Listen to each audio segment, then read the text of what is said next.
लेकिन सबसे बड़ी खबर है शेयर बाजार में गिरावट है।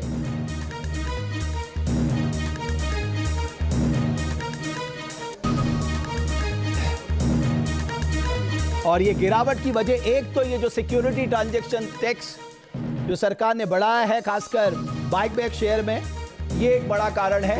1900 से ज्यादा अंकों की गिरावट शेयर मार्केट में देखने को मिल रही है। और निफ्टी जो है 540 अंक की गिरावट के साथ है। एक तरह से मैं कहूंगा जबरदस्त झटका लगा। ये एक तरह का सेंटिमेंट है जो शुरुआती दौर पे हमें देखने को मिल रहा है, लेकिन बजट भाषण के बाद ये सबसे बड़ी खबर है इस वक्त की।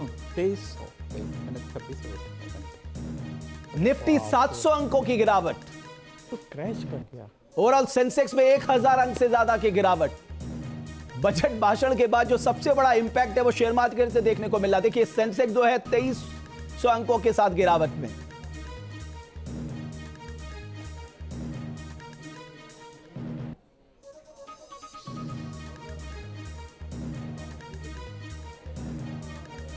तो हमारे साथ हमारे खास मेहमान भी जुड़ गए हैं। Manoj Gairola, editor in chief News Nation, N K Singh साहब वरिष्ठ पत्रकार, Dhirendra Kumar CEO Value Research, Tarun Garg निदेशक डेलॉयट इंडिया, कुछ देर में अनुपमा अग्रवाल साहब जुड़ेंगे। लेकिन सबसे पहले मैं रुक करता हूं धीरेन्द्र कुमार साहब का। ये क्या हो रहा है, शेयर मार्केट इतना नेगेटिव रिस्पॉन्स क्यों कर रहा है? धीरेन्द्र जी धन्यवाद जुड़ने के लिए। थोड़ा जल्दी से मैं जानना चाहूंगा।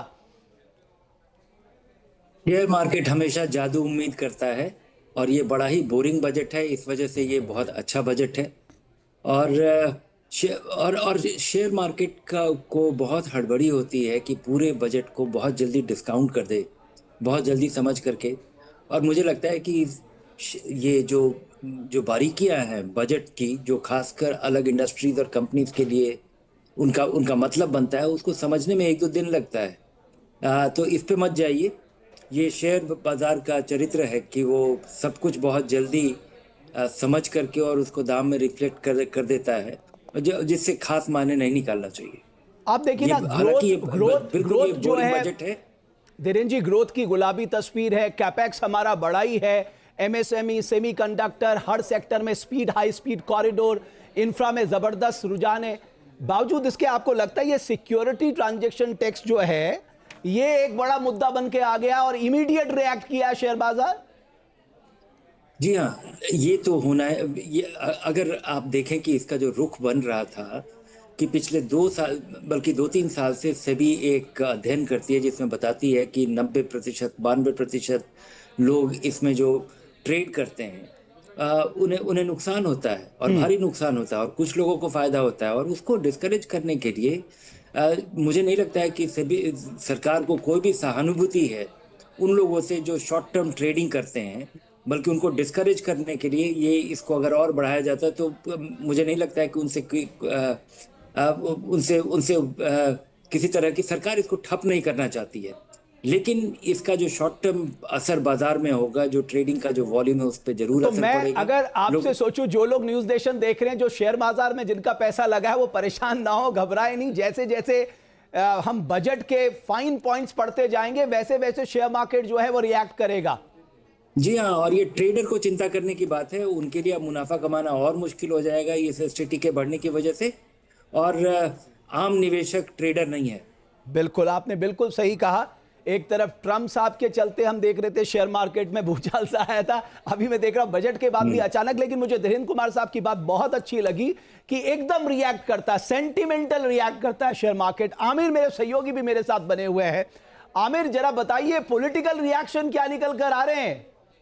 आमिर देखिए, पॉलिटिकल रिएक्शन तो साफ तौर पे आप देखिए, आप एसोचैम में, माफ कीजिएगा, आप तो एसोचैम में है, मुझे लगता है एसोचैम का रिएक्शन ले लेते हैं फटाफट। कहा जा रहा है पॉलिटिकल लीडर्स की तरफ से, लेकिन सबसे पहले हाँ बिल्कुल, अभी देखिए हमारे साथ में एसपी शर्मा साहब है, अर्थशास्त्री हैं, पीएचडी चैम्बर में रहे हैं लंबे समय तक। लेकिन सर क्या लगा है, ओवरऑल बजट किस तरह का है, आम आदमी को इसमें क्या क्या मिला है? देखिए, ये एक बहुत ही रोबस्ट बजट है और प्रोग्रेसिव इकोनॉमी के लिए।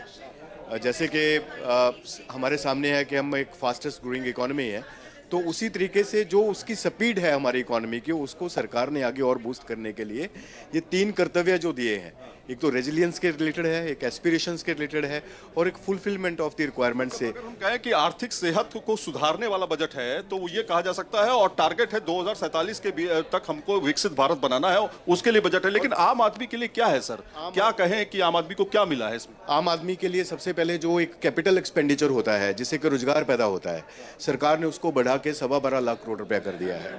तो एक बहुत बड़ी चीज़ है जिससे कि हर एक वर्ग के लिए रोजगार पैदा होता है। और दूसरा जो इन्होंने किया है कि मीडियम वर्ग जो है, जो एमएसएमईज हैं, उसके लिए जो 10,000 करोड़ का फंड चैंपियन एमएसएमईज के लिए जो अनाउंस किया है, that is a great thing.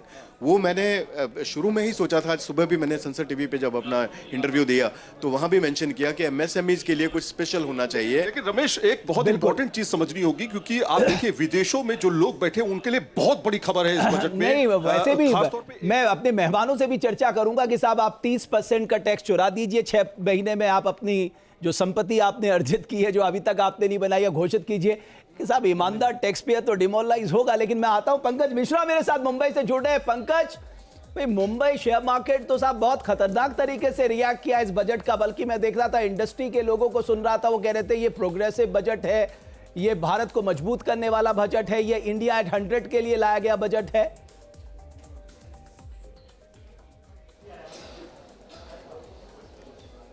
बिल्कुल, देखिए जिस तरह से शेयर मार्केट ने रिएक्ट किया है, कहीं ना कहीं शेयर मार्केट को इस तरह की उम्मीद इस बजट से नहीं थी। हालांकि जब शुरुआत में हम जो एक्सपर्ट से बात कर रहे थे, उन्हें बहुत सारी उम्मीदें थी, खासतौर पर डिफेंस सेक्टर को लेकर बहुत सारी उम्मीदें थी कि डिफेंस सेक्टर में जो है उसको लेकर नई घोषणाएं हो सकती है। इसके अलावा एजुकेशन सेक्टर्स की बात हो रही थी कि वहाँ पर कुछ रिफॉर्म्स के बड़े फैसले लिए जाएंगे। लेकिन ये जो तमाम सेक्टर्स हैं, यहाँ पर थोड़ी निराशा जरूर दिखाई दी। हालांकि सरकार ने दूसरे कई जो क्षेत्र है वहां पर कई नई योजनाओं को जो है उन्होंने सामने रखा। लेकिन 2 चीजें यहां पर अगर रमेश हम देखें, एक तो